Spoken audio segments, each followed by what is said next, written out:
नमस्कार दोस्तों, आइए देखते हैं देश दुनिया की वह बड़ी खबरें जो राजनीति, समाज और लोकतंत्र से जुड़ी है। लेकिन वीडियो देखने से पहले आप लोगों से एक छोटी सी रिक्वेस्ट है, अगर आप सच्चे पत्रकार को सपोर्ट करते हैं तो वीडियो को लाइक करें और कमेंट में बताएं कि आप हमें कहां से देख रहे हैं। तो चलिए शुरू करते हैं। वित्त मंत्री निर्मला सीतारमण मोदी 3.0 कार्यकाल का तीसरा बजट पेश कर रही है, जबकि फाइनेंस मिनिस्टर के रूप में ये उनका 9वां बजट है। उन्होंने लोकसभा में बजट भाषण की शुरुआत में भारतीय अर्थव्यवस्था को लेकर बड़ी बात कही। सीतारमण ने कहा कि हम सबसे बड़ी अर्थव्यवस्था बहुत जल्द बनने जा रहे। उन्होंने कहा 2047 तक हम ग्लोबल लीडर बनेंगे। इसके साथ ही निर्मला सीतारमण ने कहा कि हमारी सरकार में भारत में 25 करोड़ लोग गरीबी से बाहर निकले हैं और उन्हें अच्छा वातावरण मिला है। भारत का 9वां बजट देश के संसदीय इतिहास में वित्त वर्ष 2026 से 27 का बजट नए रिकॉर्ड की तरह दर्ज हो गया है। बजट में मेडिकल शिक्षा को मजबूत करने पर फोकस का बड़ा ऐलान। देश के हर जिले में खुलेंगे गर्ल्स हॉस्टल। यूनियन बजट 2026 से 27 में शिक्षा क्षेत्र को लेकर बड़ा ऐलान किया गया है। सरकार ने शिक्षा, रोजगार और कौशल के लिए बजटीय प्रावधान करते हुए भविष्य की तकनीक, आर्टिफिशियल इंटेलिजेंस, कौशल विकास और मेडिकल शिक्षा क्षेत्र को प्राथमिकता दी है। साथ ही देश के हर जिले में महिला छात्रावास खोलने की भी घोषणा की गई है। केंद्रीय वित्त मंत्री निर्मला सीतारमण ने बजट 2026 और 27 में 7 नए हाई स्पीड रेल कॉरिडोर बनाने की घोषणा की है, जो मुंबई, पुणे, हैदराबाद, चेन्नई, बेंगलुरु, दिल्ली, वाराणसी और सिलीगुड़ी जैसे प्रमुख शहरों को जोड़ेंगे। ये कॉरिडोर भारत के प्रमुख शहरों को तेज और बेहतर तरीके से जोड़ेंगे। इससे यात्रा का समय बहुत कम हो जाएगा और अर्थव्यवस्था को मजबूती मिलेगी। बीमारियों पर शक्ति प्रहार कैंसर, डायबिटीज की दवाएं बनाएगा भारत। 10,000 करोड़ रुपए का किया ऐलान। बजट में भारतीय अर्थव्यवस्था और स्वास्थ्य को देखते हुए बजट में बड़ी घोषणाएं की गई है। वित्त मंत्री निर्मला सीतारमण ने बजट में उन्होंने 10,000 करोड़ रुपए के बजट के साथ बायो फार्मा शक्ति योजना की घोषणा की है। उन्होंने कहा, भारत में अब डायबिटीज, कैंसर और ऑटो इम्यून जैसी बीमारियों में रोगों से लड़ने की शक्ति में तेजी से बढ़ रहे हैं, इसलिए यह कदम उठाना जरूरी है। वित्त मंत्री निर्मला सीतारमण ने विदेश यात्रा और शिक्षा पर टीसीएस घटाकर 2% तक करने का ऐलान किया है। वित्त मंत्री ने विदेशी संपत्ति के खुलासे के लिए 6 महीने की स्कीम लाने और 20 लाख तक की संपत्ति पर कर दंड खत्म करने की बात कही गई है। जहां एक तरफ विदेश यात्रा और शिक्षा पर लगने वाले टीसीएस की दरों में कटौती कर मध्यम वर्ग को खुश करने की कोशिश की गई है, वहीं दूसरी तरफ अघोषित विदेशी संपत्ति रखने वालों को क्लीन स्लेट के साथ मुख्य धारा में लौटने का एक मौका दिया गया है। पेश हुए बजट में टैक्स पेयर्स की भी मांग है कि पुराने टैक्स सिस्टम की तरह ही नए टैक्स सिस्टम में भी होम लोन और एनपीएस टैक्स छूट का लाभ मिले। इसके साथ ही आइए देश की तमाम बड़ी खबरों पर भी एक नजर डाल लेते हैं। अखिलेश यादव की बजट पर आई प्रतिक्रिया। वित्त मंत्री निर्मला सीतारमण की ओर से पेश किए गए बजट को गृह मंत्री अमित शाह ने विकसित भारत का बजट बताया है। वहीं सपा प्रमुख अखिलेश यादव ने बजट 2026 को लोगों की समझ से बाहर का बजट कहा है।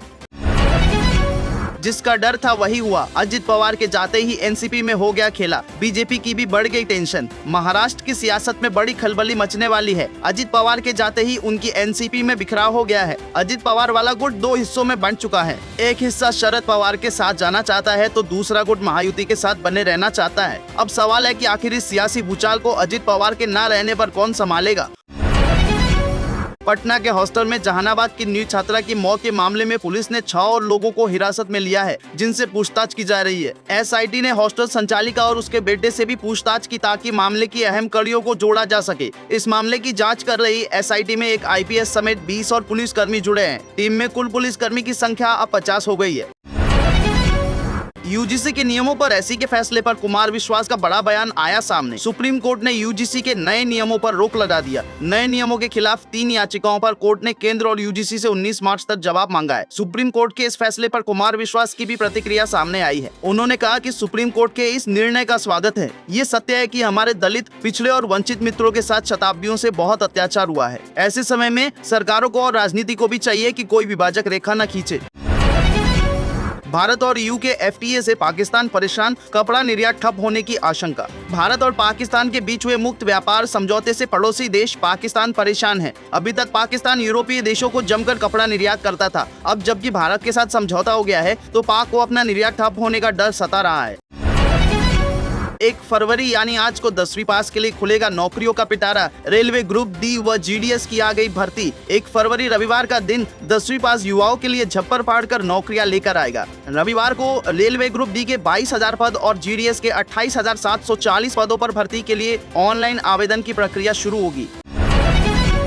शिवम दुबे बने अंतरराष्ट्रीय T20 क्रिकेट में तीसरी सबसे तेज 50 लगाने वाले भारतीय खिलाड़ी। सबसे तेज अर्धशतक लगाने के मामले में शिवम दुबे तीसरे नंबर पर पहुंच गए हैं, जिन्होंने विशाखापत्तनम के मैदान पर मैच 15 गेंदों में न्यूजीलैंड के विरुद्ध 50 रन पूरे किए हैं। पहले नंबर की बात करें तो मैं युवराज सिंह और दूसरे नंबर पर अभिषेक शर्मा है। महेंद्र सिंह धोनी से अचानक मिले सीएम हेमंत सोरेन। झारखंड के सियासी गलियारों में चर्चाएं तेज। भारतीय क्रिकेट टीम के पूर्व कप्तान महेंद्र सिंह धोनी ने मुख्यमंत्री हेमंत सोरेन से अचानक मुलाकात की, जिसकी तस्वीर सीएम ने एक्स पर साझा की। इस मुलाकात की वजह स्पष्ट नहीं है, लेकिन नए साल की शुभकामनाओं का आदान प्रदान माना जा रहा है। स्कूलों में मुफ्त मिले सैनिटरी पैड। सुप्रीम कोर्ट का बड़ा आदेश नहीं तो मान्यता होगी रद्द। स्कूली बच्चियों को लेकर सुप्रीम कोर्ट ने बड़ा फैसला सुनाया है। शीर्ष अदालत ने सभी राज्यों को स्कूलों के अंदर मुफ्त सैनिटरी पैड रखने के आदेश दिए हैं। कोर्ट ने कहा कि मासिक धर्म स्वास्थ्य का अधिकार संविधान में दिए गए जीवन के मौलिक अधिकार का हिस्सा है। सुप्रीम कोर्ट ने यह आदेश केंद्र सरकार को पूरे देश में लागू करने पर यह आदेश दिया है। कुवैत से दिल्ली आ रहे इंडिगो विमान को बम से उड़ाने की धमकी। अहमदाबाद में करानी पड़ी विमान की इमरजेंसी लैंडिंग। कुवैत से दिल्ली आ रहे इंडिगो विमान को बम से उड़ाने की धमकी के बाद हड़कंप मच गया, जिसके बाद एहतियातन रूप से विमान की अहमदाबाद में इमरजेंसी लैंडिंग कराई गई। धमकी भरा नोट एक टिश्यू पेपर पे लिखा मिला। धमकी भरा नोट मिलने के बाद सुरक्षा एजेंसियां फौरन सक्रिय हो गई है और तुरंत विमान की सरदार वल्लभ भाई पटेल अंतर्राष्ट्रीय हवाई अड्डे पर सुरक्षित इमरजेंसी लैंडिंग कराई गई।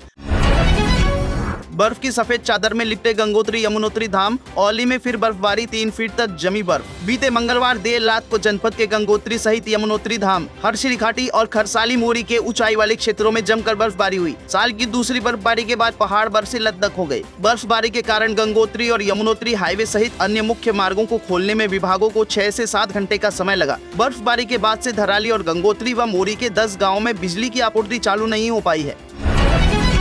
दोस्तों, आज के लिए इतना ही। अगर वीडियो इन्फॉर्मेटिव लगी हो तो वीडियो को लाइक करें और कमेंट में अपनी राय जरूर दें और शेयर करें। और ऐसी ही सच्ची खबरों के लिए चैनल को सब्सक्राइब करना ना भूलें। धन्यवाद।